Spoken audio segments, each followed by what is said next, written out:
আসসালামু আলাইকুম সম্মানিত বিটিপিটি প্রশিক্ষণার্থীবৃন্দ, সবাইকে স্বাগত জানাচ্ছি আমাদের আজকের ভিডিওতে।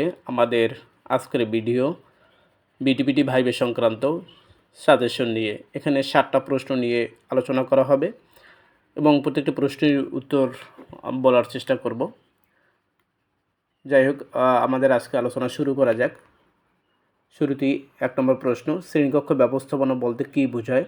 উত্তর, শ্রেণীকক্ষ ব্যবস্থাপনা বলতে শিক্ষার কাঙ্ক্ষিত লক্ষ্য অর্জন করার জন্য ভৌত এবং মানবীয় উপাদানের সার্বিক ব্যবস্থাপনা করে জ্ঞান চর্চার অনুকূল পরিবেশ সৃষ্টির সামগ্রিক প্রক্রিয়াকেই বোঝায়। অর্থাৎ শিক্ষক যখন শিক্ষাক্রমের আলোকে শ্রেণীকক্ষে শিক্ষার্থীদের শিক্ষণ প্রক্রিয়া সফলভাবে বাস্তবায়ন করার জন্য বিভিন্ন কার্যক্রম গ্রহণ করে তাকে শ্রেণীকক্ষ ব্যবস্থাপনা বলেন। 2, শ্রেণীকক্ষ ব্যবস্থাপনার প্রধান উপাদানগুলো কী কী? উত্তর, শ্রেণী ব্যবস্থাপনার উপাদানসমূহ প্রধানত 2 ভাগে ভাগ করা হয়। ভৌত ব্যবস্থাপনা, যেমন শ্রেণীকক্ষ, শিক্ষার্থী, উপযোগী আসন, সামগ্রী, বোর্ড এবং বোর্ডে লেখার সামগ্রী। মানবিক ব্যবস্থাপনা, যেমন আসন বিন্যাস, শিক্ষণ পদ্ধতি ও কৌশল, পরিকল্পিত কাজ, পাঠ উপযোগী পরিবেশ সৃষ্টি, ফলপ্রসূ পাঠ উপস্থাপন, শিক্ষার্থীর মনোযোগ ও আগ্রহ সৃষ্টি, উপকরণ ব্যবহার এবং মূল্যায়ন ও ফলাবর্তন। 3, স্কলার পজিশন কৌশলটি কী? উত্তর, এটি মূলত বসার একটি বিশেষ ভঙ্গি যেখানে হাত পা নাড়াচাড়া করার সুযোগ থাকে না, শুধু বক্তার বা শিক্ষকের বক্তব্য শুনতে হয়। শিক্ষক কোনো গুরুত্বপূর্ণ নির্দেশনা দেওয়ার আগে শিক্ষার্থীদের এই অবস্থায় বসিয়ে রাখা যেতে পারে, যেখানে তারা শিক্ষকের নির্দেশনা ছাড়া হাত পা নাড়াচাড়া করবে না। 4, শিখন শেখানো পদ্ধতি ও কৌশলের মধ্যে মূল পার্থক্য কী? উত্তর, শিখন শেখানো কার্যক্রম পরিচালনার ধারাবাহিক প্রক্রিয়াকেই শিখন শেখানো পদ্ধতি বলে। অপরদিকে পদ্ধতিকে সার্থকভাবে প্রয়োগের জন্য শিক্ষক যে বিভিন্ন কৌশল অবলম্বন করেন তাই কৌশল। এই দুটির মধ্যে তেমন কোনো পার্থক্য নেই। কোনো কোনো পদ্ধতি কৌশল হিসেবে, আবার কখনো কৌশল পদ্ধতি হিসেবে ব্যবহৃত হয়। 5, বক্তৃতা পদ্ধতির সুবিধা ও অসুবিধা কী কী?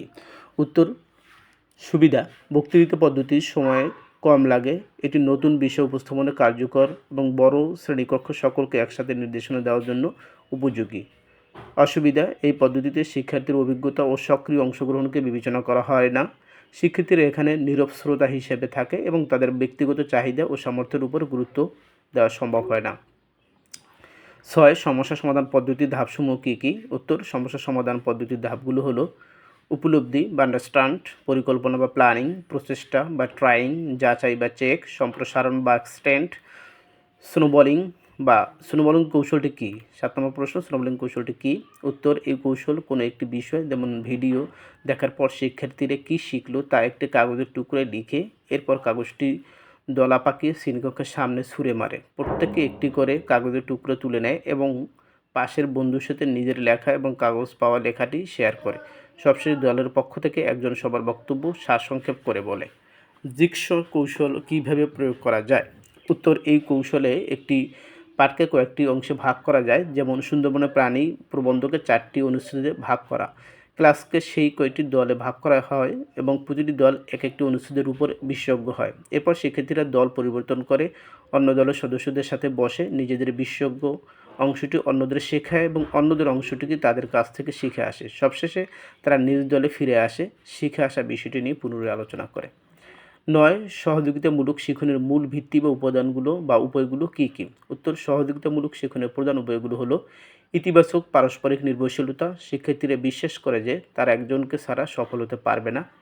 মুখোমুখি যোগাযোগ, শিক্ষার্থীরা কাজ করার সময় একজন আরেকজনের মুখোমুখি বসে এবং কথা বলে সহায়তা করে।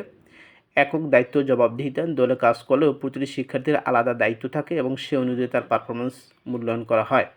পারস্পরিক ও ছোট দলে কাজ করার দক্ষতা, শিক্ষার্থীরা নেতৃত্ব, সিদ্ধান্ত গ্রহণ ও দ্বন্দ্ব নিরসনের মতো দক্ষতা অর্জন করে। দলীয় কাজের সারমর্মকরণ, কাজ শেষে শিক্ষার্থীরা নিজেরাই নিজেদের মূল্যায়ন করে যে সবাই সমানভাবে অংশগ্রহণ করেছে কিনা। 10, একীভূত শিক্ষা কী? একীভূত শিক্ষা মানে একটি শিক্ষা দর্শন যার কোনো নির্দিষ্ট লক্ষ্যদল নেই। ইউনেস্কোর নির্দেশনা অনুযায়ী এটি এমন একটি প্রক্রিয়া যার লক্ষ্য হলো সকল বৈষম্য দূর করার মাধ্যমে সকলের জন্য মানসম্মত শিক্ষার ব্যবস্থা করা, যেখানে বৈচিত্র্য, ভিন্ন চাহিদা ও সামর্থ্য শিক্ষার্থীর শিক্ষণ প্রত্যাশাকে সম্মান দেখানো হয়।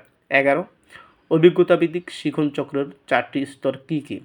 অভিজ্ঞতাভিত্তিক শিক্ষণ চক্রের 4টি স্তর হলো বাস্তব অভিজ্ঞতা, প্রতিফলনমূলক পর্যবেক্ষণ, বিমূর্ত ধারণায়ন, সক্রিয় পরীক্ষণ, এগুলো। 12 প্রকল্পভিত্তিক শিক্ষণের মূল উপাদান কী কী?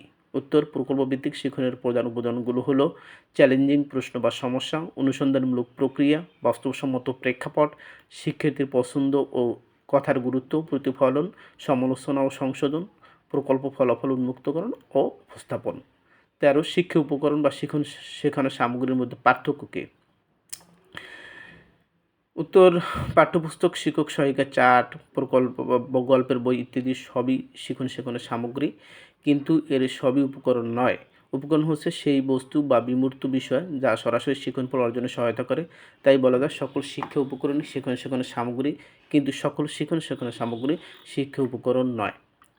14 মাল্টি সেন্সরি উপকরণ কাকে বলে? মানুষের পঞ্চ ইন্দ্রিয় চোখ, নাক, কান, জিহ্বা ও ত্বক রয়েছে যা ব্যবহার করে তারা শিখে। যেসব উপকরণ ব্যবহারে শিক্ষার্থী একে অপরের অধিক ইন্দ্রিয় কাজে লাগে, যেসব উপকরণসমূহকে মাল্টি সেন্সরি উপকরণ বলা হয়। 15 এডগার ডেলের অভিজ্ঞতার কোণ অনুযায়ী শিখন কখন সবচেয়ে বেশি কার্যকর হয়? উত্তর, এডগার ডেলের মডেল অনুযায়ী একজন মানুষ শুধু পড়ার মাধ্যমে সবচেয়ে কম শেখে। শিখন বেশি স্থায়ী হয় যখন কোনো কিছু ঘটতে দেখা যায় বা সেটির ভূমিকা অভিনয় করা হয়। তবে কোনো কাজে বা ঘটনা সরাসরি অংশ নিয়ে অভিজ্ঞতা অর্জনের মাধ্যমে তা শেখা হয়, তাই সবচেয়ে বেশি কার্যকর ও স্থায়ী। এবারে আমি আলোচনা করব বিটিবিটি শিক্ষকতায় পেশাদারিত্ব অঙ্গীকার ম্যানুয়াল থেকে কিছু গুরুত্বপূর্ণ প্রশ্ন এবং তার উত্তর নিয়ে। পেশা ও বৃত্তির মধ্যে মূল পার্থক্য কী? পেশা বা প্রফেশন বলতে কোনো বিশেষ ক্ষেত্রে সুনির্দিষ্ট বৈশিষ্ট্য, দক্ষতা, নৈপুণ্য ও সুশৃঙ্খল জ্ঞানসম্পন্ন বৃত্তিকে বোঝানো হয়। অন্যদিকে বৃত্তি বলতে জীবন নির্বাহের সাধারণ উপায়কে নির্দেশ করে, যার জন্য তাত্ত্বিক জ্ঞানের আবশ্যকতা নেই। সংক্ষেপে বলা যায় প্রত্যেক পেশায় বৃত্তি, কিন্তু প্রত্যেক বৃত্তি পেশা নয়। পেশার মানদণ্ড কী? কোনো বৃত্তি বা পেশার মর্যাদা অর্জন করেছে কি না তা যেসব সুনির্দিষ্ট বৈশিষ্ট্যের আলোকে মূল্যায়ন করা হয়, সেগুলোই হলো পেশার মানদণ্ড। যেমন সুশৃঙ্খল জ্ঞান ও তাত্ত্বিক ভিত্তি, বিশেষ দক্ষতা ও নৈপুণ্য, পেশাগত দায়িত্ব ও জবাবদিহিতা এবং সামাজিক স্বীকৃতি। 18 একজন সহকারী শিক্ষকের প্রধান দায়িত্বগুলো কী কী? সহকারী শিক্ষকের প্রধান দায়িত্বগুলো হলো শ্রেণীকক্ষে শেখানো ও গাঠনিক মূল্যায়ন কার্যক্রম পরিচালনা করা, বিদ্যালয় এলাকার শিশুদের বিদ্যালয়ে ভর্তি উপস্থিতি নিশ্চিতকরণ ও শিক্ষা চক্র সমাপনে পদক্ষেপ গ্রহণ করা, অভিভাবকদের সাথে যোগাযোগ রক্ষা করা, প্রধান শিক্ষকের অনুপস্থিতিতে জ্যেষ্ঠ শিক্ষকের সহকারী হিসেবে প্রশাসনিক দায়িত্ব পালন করা এবং প্রধান শিক্ষককে বিদ্যালয় পরিচালনায় সহযোগিতা করা। শিক্ষক মান বলতে কী বোঝায়? শিক্ষক মান হলো শিক্ষকের পেশাগত পারদর্শিতার মূল্যায়নের জন্য নির্ধারিত কিছু আদর্শের সমন্বয়। এর মাধ্যমে পেশা নির্দিষ্ট ক্ষেত্রগুলোতে শিক্ষকের পারদর্শিতা অবস্থা বা মাত্রা যাচাই করা হয়। 20 শিক্ষকের পেশাগত অঙ্গীকার ও দায়বদ্ধতার মধ্যে পার্থক্য কী? উত্তর, ম্যানুয়ালের কেস স্টাডি অনুযায়ী অঙ্গীকার বা কমিটমেন্ট মূলত পাঠদানের আন্তরিকতার সাথে সম্পর্কিত। অন্যদিকে দায়বদ্ধতা বা অ্যাকাউন্টেবিলিটি মূলত নির্দিষ্ট সময়ে বিদ্যালয়ে উপস্থিতি, প্রস্থান এবং নিয়মকানুন মেনে চলার সাথে সম্পৃক্ত। টিপ্যাক মডেলটি কী? টিপ্যাক মডেল হলো একটি প্রযুক্তিগত ইন্টিগ্রেশন ফ্রেমওয়ার্ক। এই মডেলের একজন শিক্ষক প্রযুক্তিগত জ্ঞান বা টেকনোলজিক্যাল নলেজ টিকে, শিক্ষাবিদ্যাগত জ্ঞান প্যাডাগজিক্যাল নলেজ পিকে এবং বিষয়বস্তু জ্ঞান কন্টেন্ট নলেজ সিকে এর সমন্বয় প্রকাশ ঘটে। 22 শিক্ষকদের জন্য প্রধান 2 ধরনের পেশাগত প্রশিক্ষণ কী কী? পেশাগত উন্নয়নের জন্য 2 ধরনের প্রধান প্রশিক্ষণ রয়েছে, যেমন চাকরি পূর্ব প্রশিক্ষণ প্রি সার্ভিস ট্রেনিং এবং চাকরিকেন্দ্রিক প্রশিক্ষণ ইন সার্ভিস ট্রেনিং। শিক্ষকতা পেশায় সহমর্মিতা বলতে কী বোঝায়?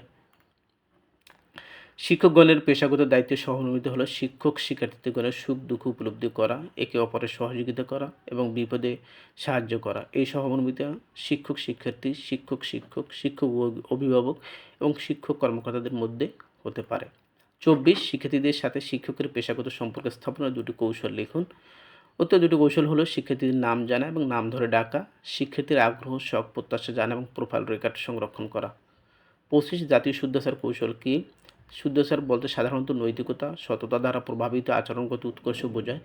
জাতীয় শুদ্ধাচার কৌশল হলো রাষ্ট্র ও সমাজের দুর্নীতি দমন, শুদ্ধাচার প্রতিষ্ঠার লক্ষ্যে গৃহীত কার্যক্রম যা সুশাসন প্রতিষ্ঠার ক্ষেত্রে একটি গুরুত্বপূর্ণ কৌশল হিসেবে বিবেচিত। দাপ্তরিক শিষ্টাচারের একটি উদাহরণ দিন। দাপ্তরিক শিষ্টাচারের একটি উদাহরণ হলো অফিসের সময় মতো উপস্থিত হওয়া এবং সভা, প্রশিক্ষণ বা শ্রেণীকক্ষে ঊর্ধ্বতন কর্তৃপক্ষের সাথে সাক্ষাতের সময় মোবাইল ফোন সাইলেন্ট বা বন্ধ রাখা। জরুরি পরিস্থিতি কি? জরুরি পরিস্থিতি হলো এমন একটি বিশেষ পরিস্থিতি বা আস্থা যখন একটি দেশ বা নির্দিষ্ট এলাকা কোনো বড় ধরনের বিপর্যয়, সংকট বা অস্থিতিশীল অবস্থার মুখোমুখি হয়। এই অবস্থায় সাধারণত আইন-কানুন সাময়িকভাবে স্থগিত বা শিথিল করা হয়ে থাকে। ২৮ জরুরি পরিস্থিতির শিক্ষা কার্যক্রম পরিচালনার একটি উপায় কী? একটি উপায় হলো মিশ্র পদ্ধতি বা ব্লেন্ডেড লার্নিং ব্যবহার। এক্ষেত্রে অনলাইন প্ল্যাটফর্ম যেমন গুগল ক্লাসরুম বা জুম এবং অফলাইন কার্যক্রম যেমন শিক্ষার্থীদের বাড়িতে লার্নিং প্যাকেট বিতরণ উভয়ের সমন্বয় হতে পারে। এবার আলোচনা করব বিটিপিটির সরকারি চাকরি আইন ও বিধিবিধান বিষয়ক তথ্যপুস্তক থেকে কিছু গুরুত্বপূর্ণ প্রশ্ন এবং তার উত্তর। ২৯ বাংলাদেশের সংবিধানে প্রাথমিক শিক্ষা সম্পর্কিত যে অঙ্গীকার রয়েছে সেটি বলুন। সংবিধানের ১৭ নং অনুচ্ছেদে অনুযায়ী রাষ্ট্র একই পদ্ধতি, গণমুখী ও সার্বজনীন শিক্ষা ব্যবস্থা প্রতিষ্ঠার জন্য এবং আইনের ধারা নির্ধারিত স্তর পর্যন্ত সকল বালক বালিকাকে অবৈতনিক ও বাধ্যতামূলক শিক্ষাদানের জন্য কার্যকর ব্যবস্থা গ্রহণ করবে। ৩০ নং অনুচ্ছেদে বলা হয়েছে কেবল ধর্ম, গোষ্ঠী, বর্ণ, নারী পুরুষ ভেদে বা জন্মস্থানের কারণে কোনো শিক্ষা প্রতিষ্ঠানের ভর্তির বিষয়ে কোনো নাগরিক কোনো শর্তের অধীন করা যাবে না। ৩১ প্রাথমিক শিক্ষা বাধ্যতামূলক আইন ১৯৯০ অনুযায়ী শিশু কারা? উত্তর, এই আইনে শিশু অর্থ ৬ বছরের কম নয় এবং ১০ বছরের অধিক নয় এমন বয়সের যে কোনো বালক বালিকাকে বোঝানো হয়েছে। ৩২ কোনো যুক্তিসঙ্গত কারণে অভিভাবক শিশুকে প্রাথমিক বিদ্যালয়ে ভর্তি না করালে তা আইনের লঙ্ঘন হবে কিনা? উত্তর, যুক্তিসঙ্গত কারণগুলো হলো অসুস্থতা বা অনিবার্য কারণ, শিশুর আবাসস্থল থেকে ২ কিলোমিটারের মধ্যে প্রাথমিক শিক্ষা প্রতিষ্ঠান না থাকা, আবেদন করে ভর্তি করাতে না পারা, শিশুর বর্তমান শিক্ষা প্রাথমিক শিক্ষায় সমমানের হওয়া, প্রাথমিক শিক্ষা অফিসার বিবেচনায় অথবা শিশুর মানসিক অক্ষমতার কারণে ভর্তি করানো বাঞ্ছনীয় না হতে পারে। ৩৩ সরকারি চাকরি আইন ২০১৮ কাদের জন্য প্রযোজ্য হয়?